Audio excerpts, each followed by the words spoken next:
शिकला आहे का तुम्ही? तुम्हाला 12वीला किती मार्क होते? आता त्याचं काय आहे इथं?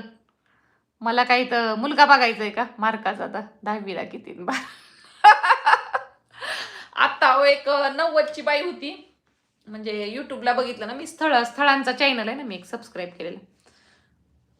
1990ला जन्मलेली बाई होती. पण काय यावं एवढी वयस्कर दिसत होती. खोटं वय असेल का तिचं? अशी म्हातारी होती आणि कुवारी आहे म्हणली मी. मला मुलगा पाहिजे म्हणली लग्नासाठी. आता हिला मी म्हणलं ही एवढी वयस्कर बाई आहे, म्हातारी दिसती म्हणलं. हिला या वयात कशाला लग्न पाहिजे म्हणलं.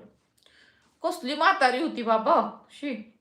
आणि तो माणूस पण म्हणतोय जमवणारा हा ही ह्या कुवारी मुलगी आहे हिच्याशी. मुलगी आणि म्हातारी बाई मधला तर फरक कळत नाही बाई आम्हाला. लई मग वयस्कर होती बाई बाई. आणि तिला म्हण आता लग्न करायचंय म्हण. आता ताटीची लाकडं गेल्यावर कर वर लग्न.